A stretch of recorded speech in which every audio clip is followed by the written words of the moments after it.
ओम नमो भगवती वासुदेवाय नमो नमस्कार बंधुगण आपण मानकु आम यूट्यूब चैनल को स्वागत। बंधुगण आज भिडियो आम आपण मानकु कहबा पई जाउछु आगामी ए 6 दिन आपणकर किपरि साब्यस्त हेबो केउ प्रकार आगामी ए 6 दिन को आपण माने प्लानिंग करिवे ता सहित जदि आम विशेष भाव में आपण मानकु कहबु केउ सब जिनिस रे आपणकु फायदा हेबो केउ सब जिनिस रे आपणकु सावधानता अवलंबन करबाको पड़िबो आपणकर लव लाइफ किपरि रहिबो क्यारियर किपरि रहिबो बिजनेस आउ व्यापार किपरि रहिबो एवं स्वास्थ्यर महत्वपूर्ण इनफॉरमेशन मध्ये आमे आपण मानकु देबु।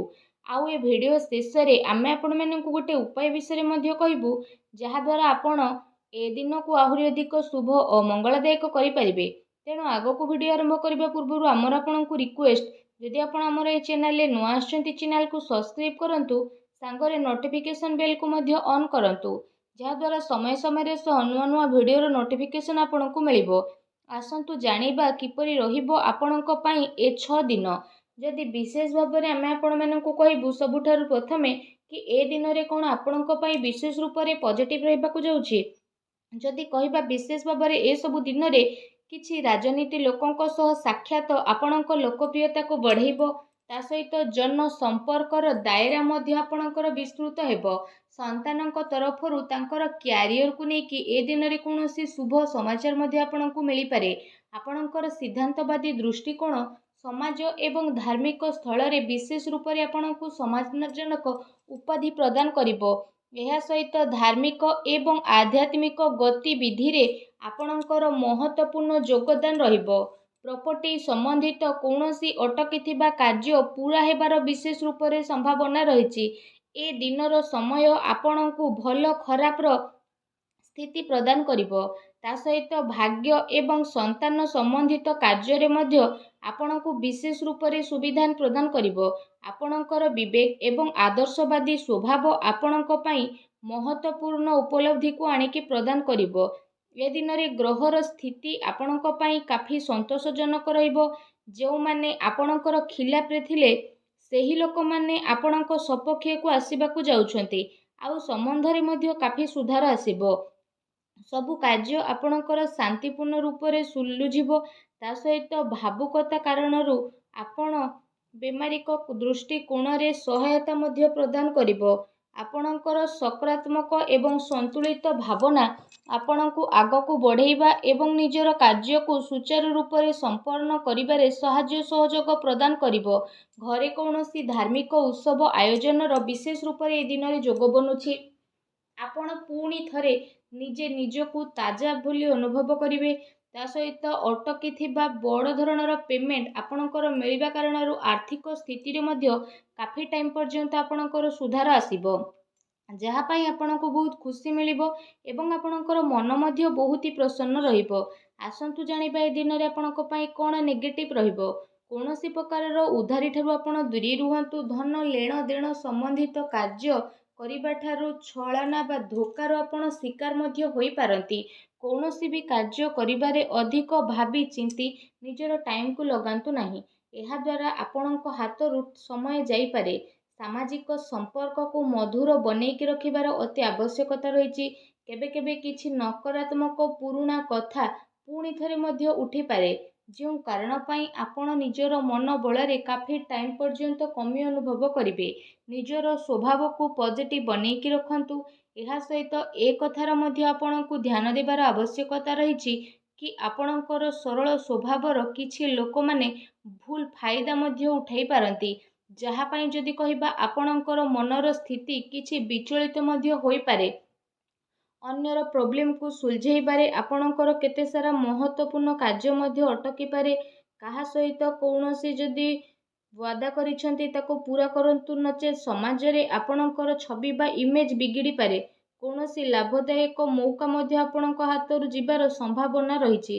एहा सहित जदि विशेष रूप रे कहिबा देखैबा प्रवृत्ति ठारू आपण दूरी की रुहंतु। ए समय रे धन संबंधित किछि नुकसानदायक स्थिति देखा देउछि सेथिपाई कौनसी भी प्रकार निवेश को आपण दूरी की रुहंतु। संपत्ति संबंधित विवादीय मामला रे मध्य ध्यान रखंतु कि भाईक सहित संबंध आपणकर खराब न हे।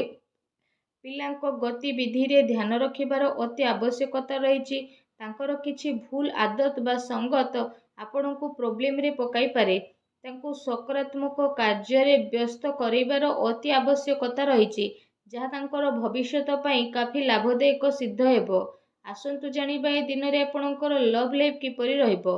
ଘରର ମାହୋଲ ଅନୁଶାସିତ ଏବଂ ଖୁସି ଭରା ମଧ୍ୟ ରହିବ। ପ୍ରେମ ସମ୍ବନ୍ଧରେ ମର୍ଯ୍ୟାଦା ବନେଇକି ରଖିବାର ଅତି ଆବଶ୍ୟକତା ରହିଛି। ଆପଣଙ୍କ ସମସ୍ୟାକୁ ସୁଲଝାଇବାରେ ଆପଣଙ୍କର ଜୀବନସାଥୀ ଏବଂ ପିଲାଙ୍କର ପୁରା ସହଯୋଗ ରହିବ, ଯାହା ପାଇଁ ଆପଣଙ୍କ ଆତ୍ମବିଶ୍ୱାସ କାଫି ଭଲ ରହିବ। ତା ସହିତ ଅତି ସମ୍ପର୍କୀୟଙ୍କ ସହିତ ମେଳ ମେଳାପ ଏବଂ ବୁଲାବୁଲିର ଆପଣଙ୍କର ପ୍ରୋଗ୍ରାମ ମଧ୍ୟ ବନିପାରେ, ଯେଉଁ କାରଣ ପାଇଁ ଘର ପରିବାରର ବାତାବରଣ ଖୁସି ଭରା ଏବଂ ଶାନ୍ତିପୂର୍ଣ୍ଣ ରହିବ। ଆସନ୍ତୁ ଜାଣିବା ଏ ଦିନରେ ଆପଣଙ୍କର ବ୍ୟବସାୟ ଏବଂ କ୍ୟାରିୟର କିପରି ରହିବ। କାର୍ଯ୍ୟସ୍ଥଳରେ ନିଆଯାଇଥିବା ଠୋସ୍ ନିର୍ଣ୍ଣୟ ଆପଣଙ୍କ ପାଇଁ ବହୁତ ଭଲ ରହିବ ଏବଂ ସଫଳତା ମଧ୍ୟ ଆପଣଙ୍କୁ ଅବଶ୍ୟ ପ୍ରାପ୍ତ ହେବ।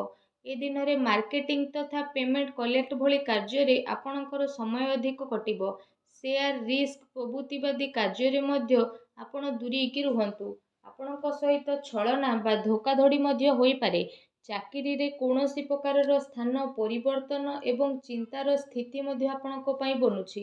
କାର୍ଯ୍ୟସ୍ଥଳରେ କୌଣସି ପଡ଼ୋଶୀଙ୍କ ଦ୍ୱାରା ଲଢ଼େଇ ଝଗଡ଼ା ଯେପରି ସ୍ଥିତି ମଧ୍ୟ ବନିବ।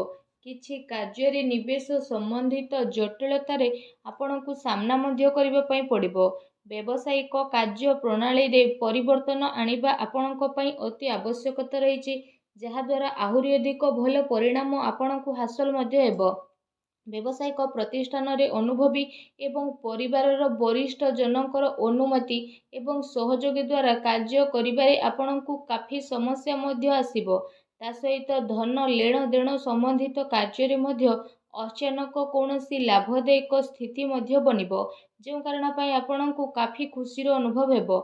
କାର୍ଯ୍ୟସ୍ଥଳରେ ଯାହା ଆପଣ ପରିବର୍ତ୍ତନ ସମ୍ବନ୍ଧିତ ଯୋଜନା ବନାଉଛନ୍ତି, ସେ ସବୁ ଉପରେ ସ୍ଥିତିର ଉଚିତ ସମୟ ଆସିନାହିଁ। ଏ ସମୟରେ ଆପଣ ଅଧିକତମ ଊର୍ଜା ନିବେଶ ସମ୍ବନ୍ଧିତ କାର୍ଯ୍ୟରେ ଲଗାନ୍ତୁ।